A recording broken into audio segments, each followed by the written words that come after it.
Hi everyone, welcome to Dragon Image. Today I'm here to introduce you to the Magic Motor by eImage. This is a motor designed for the eImage slider system, so the ES70, ES90 and ES120. It also works with their dolly system. The great thing about this particular motor is it attaches to your existing slider. So all you do is remove the weight that the eImage sliders have and attach the motor. Let's come in closer for a closer look. Okay, so this motor merely attaches to where the weight normally goes. So if you've seen an eImage slider before, you would have remembered this kind of weight system, what they use. And so that unscrews and attaches there.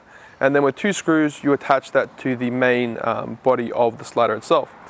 You've got these two knobs, one on either side. That controls the tension to this kind of belt here, allowing you to make it nice and taut.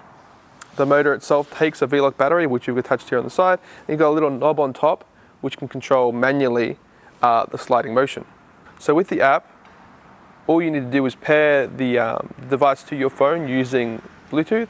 And then what we do is we go to eImage, the application, which you can find the link to in the instruction manual. And then once you've done that, you can just go there and pair your devices. So that will then connect to the slider. And then now I can manually control the slide.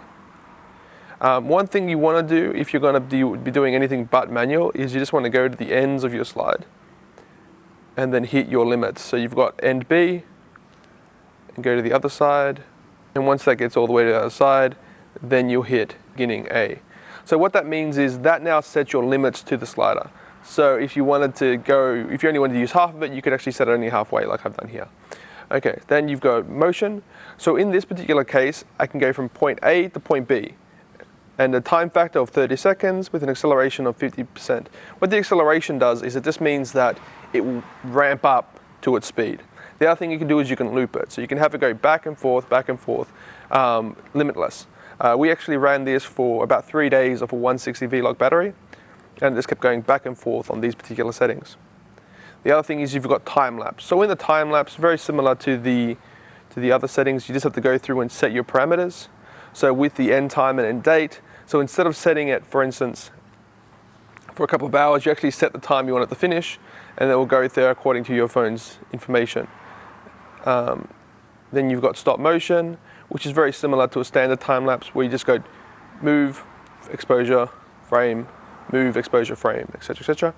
Then we've got our configuration. So for instance, as I said before, you can move all your speed up to the highest speed. If I go back there, you can see it now moving a lot quicker than it did before. And that's just me setting those parameters. I like to have it a little bit lower because it gives me a little bit more accuracy when the slow pans. And obviously with the DSLR, you don't get that rolling shutter. So there's a quick overview of the application, and the application can be used with their other devices, the pan and tilt head, and their motorized zoom control. And there you have it. Okay, so here we have the slider in vertical mode. This has a couple of other limitations. When using vertical mode, you don't have the same weight load capacity as you do when you're going horizontal. Horizontal, your maximum weight on quiet mode is 25 kilos, whereas in vertical mode, it's only 10 kilos. And as you can see here, we've got it looping from point A to point B, backwards and forwards. So for anything else to do with eImage or eImage sliders, motors, and etc., please visit your local Dragon Image. Thanks.